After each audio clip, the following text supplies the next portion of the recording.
Hey Marvel fans, welcome back to the channel. I'm your host Naaman. This is The Nerdy Lair. And finally, the official trailer for Thor Love and Thunder is out. And let me be the first to tell you, I think it looks amazing, feels amazing, and it's really just a great trailer. Probably one of my favorite trailers from the MCU, period. So in this video, I'm going to be going over that trailer, breaking it down, talking about the things that I think are really important to the story and the plot. Because I do think this trailer did a lot to reveal the general theme and plot and the beats we're going to hit in this film. But it also didn't reveal too much, and there could be a lot of crazy surprises left in the film we just haven't seen yet. So starting off, one of the things that I thought was very cool about this trailer was Jane Foster Thor. She looked amazing. I felt like just the character was really cool. And the fact that Thor knows it's Jane Foster, I mean, she doesn't even have a helmet on. Like, it's easy. You could obviously tell that she's Jane Foster. So I think it's going to be a great character, and I really do love that comic book storyline. And I think Jason Aaron wrote a really good story, and I think Taika Waititi is going to do it some good justice. I also liked Valk in this trailer. She'd had a lot of more scenes, and she did a lot more. Like, she was fighting GORR at one point with like Zeus's like arrow. Like, I don't even know how she got that. Like, obviously they're gonna steal it from him, and like these scenes we've seen of them like chilling in like Olympus. So that's gonna be cool and interesting. Then we saw some of Korg. I thought that was great that he was like telling like a story in the beginning, and that he ended like, oh, spoke too soon. Like, it was just fun. It was classic Korg. There's a lot of cool stuff like that. We saw like that boat that like Tooth Snatcher and Tooth Grinder are going to be pulling. That was cool. That was dope. That was amazing. We saw a lot more of Olympus. We saw a lot more of Russell Crowe as Zeus.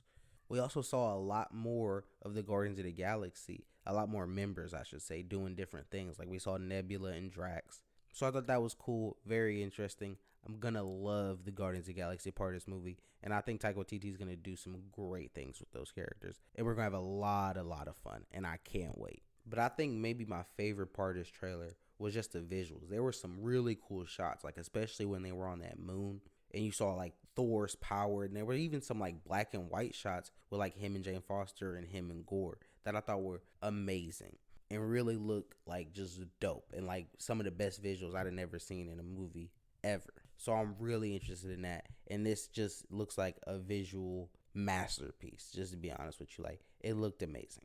And it might steal the show from like Thor, GORR, and like Jane Foster Thor. Like, it just might steal the show. Like, I really loved just the look of this movie, the feel of it. It feels like a Thor comic book. Like, it just looks amazing. Now, coming in a close second, I think Thor in this trailer was amazing. Like, I love seeing Ravager Thor. I think he gets like 2 different suits, because we see him change his suit after Ravager Thor to like this different, more Viking looking look, and then you see him change to his like more like gold and red and just really sleek, cool looking suit that we see that he has like that mask for. So he's gonna get a lot of different suits, a lot of different looks in this film, and I can't wait. I love Thor. He's like my second favorite Marvel character behind Deadpool, and this feels like a very Thor movie. Like, they're gonna do him justice. Like, I can't wait. He's gonna be doing a lot of cool things, fighting GORR, which is amazing. And I just love Chris Hemsworth. I think he does Thor perfect. Like, whatever you ask him to do, he can do for Thor, because he is Thor, in my opinion. Like, he just does a lot of great things, and I think he's gonna nail this and knock it out the park. So I can't wait, and I think he's gonna be like one of my favorite parts of this film, obviously. Now, I've talked about a lot of things I loved and a lot of things I liked, but this last thing, I think I can firmly say that GORR looks lame. Like, I'm just gonna say it. He doesn't look as cool as he does in the comics, and I just can't shake that. I don't think. Like, maybe by the time the movie rolls around, I can get more used to it.